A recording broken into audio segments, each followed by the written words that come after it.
आज मैं बात करूंगा एथरोस्क्लेरोटिक प्लाकिंग पे, खून की नालियों की सफाई, जिसमें खून की नालियां स्पेशली आर्टरीज, खून की वो नालियां जो दिल से साफ खून को पूरी बॉडी में लेके जाती हैं, ये तंग हो जाती हैं। प्लाक जमने की वजह से हार्ड हो जाती हैं। प्लाक यानी फैट, कोलेस्ट्रॉल और कैल्शियम के छोटे छोटे जर्रात जो ब्लड में से निकल के खून की नालियों में जमने लगते हैं। अब कैल्शियम आर्टरीज में रिपेयर के लिए आता है, खून की नालियों की स्टेबिलिटी के लिए आता है। High blood pressure, smoking, high cholesterol level, high blood sugar level की वजह से आर्टरीज की अंदरूनी दीवार एंडोथेलियम डैमेज हो जाती है और ये वजह बनता है प्लाक फॉर्मेशन की। ये नई इंफॉर्मेशन है, एक नई रिसर्च पे बेस्ड है और इसे आप पूरी बॉडी में कहीं भी कोई मसला चल रहा है तो इसे इस्तेमाल कर सकते हैं। इस वक्त दुनिया भर में होने वाली अमवात की नंबर 1 वजह हार्ट अटैक है। इस रिसर्च में इन चूहों को जर्म फ्री इन्वायरमेंट में रखा गया, एक स्टेरिलाइज्ड इन्वायरमेंट में इन चूहों को बड़ा किया गया और ये जरूरी होता है बहुत से एक्सपेरिमेंट्स में जो कि मुख्तलिफ बीमारियों की जांच के लिए किए जाते हैं। तो ऐसा करने से ये पूरा प्रोसेस आसान हो जाता है। लेकिन ऐसी कंडीशंस में ये जानवर जिंदा तो रह पाते हैं, लेकिन स्टंटेड ग्रोथ के साथ बहुत से हेल्थ चैलेंजेस आते हैं। इन्हें विटामिन और मिनरल से भरपूर न्यूट्रिएंट डेंस्ड फूड्स पे जिंदा रखा जाता है, लेकिन इसके बावजूद ये देखा गया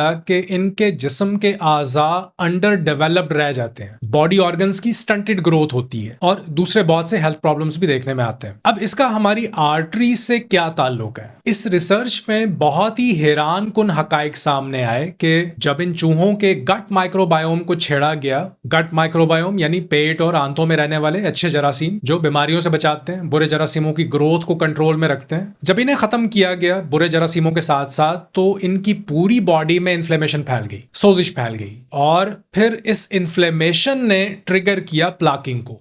अब यहाँ एक मिसकॉन्सेप्शन है, एक गलतुलाम बात है कि हमारी बॉडी स्टेराइल होती है, जरासीमों से पाक होती है, जबकि ऐसा नहीं है। बहुत से जरासीम, इवन पैथोजेंस, बीमारी पैदा करने वाले जरासीम जिसमें क्लेमेडिया, एच पाइलोराई, स्टेफिलोकोकस शामिल है, ये हमारे ब्लड में हर वक्त मौजूद होते हैं। इनमें से कुछ स्ट्रेन्स फ्रेंडली होती हैं, इनकी कुछ टाइप्स फ्रेंडली होती हैं और कुछ अनफ्रेंडली होती हैं। ये जरासीम हमारी पूरी बॉडी में रहते हैं, फ्रेंडली भी और अनफ्रेंडली भी, और इनके तवाजुन में इम्बैलेंस एथरोस्क्लेरोटिक प्लाकिंग को जन्म देता है जब इनकी तादाद में तवाजुन बिगड़ता है। यहां पे विटामिन K2 आपकी मदद कर सकता है क्योंकि ये इस प्लाकिंग को रोकता है और जिस्म में इसकी कमी ही आर्टरीज में कैल्शियम प्लाकिंग की वजह बनती है। अब विटामिन K2 कौन बनाता है? ये कहां से आता है? यही जरासीम विटामिन K2 बनाते हैं। क्रूसिफरस वेजिटेबल्स, सब्ज पत्तों वाली सब्जियों से विटामिन K1 बॉडी में जाता है और ये फ्रेंडली बैक्टीरिया विटामिन K1 को K2 में कन्वर्ट करते हैं। फिर इसके अलावा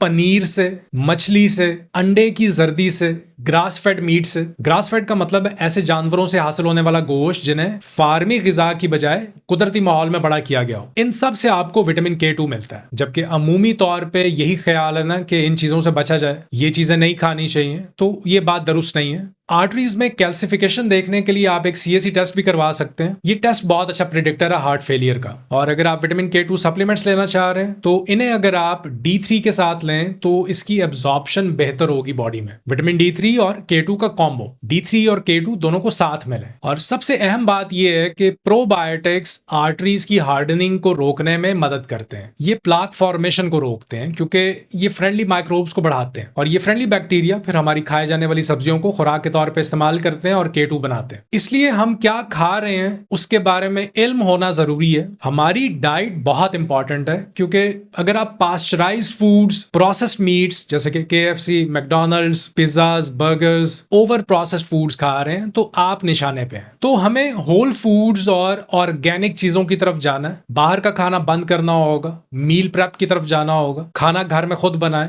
आप अपना एक छोटा सा किचन गार्डन भी बना सकते हैं जिसमें आप अपनी फ्रेश सब्जियां केमिकल्स के बगैर खुद उगा सकते हैं। तो ये एक बेहतरीन स्टेप होगा आपकी हेल्दी लिविंग की तरफ। उम्मीद करता हूं ये इन्फॉर्मेशन आपके लिए फायदेमंद साबित हो। अपना ख्याल रखिए। अल्लाह हाफिज।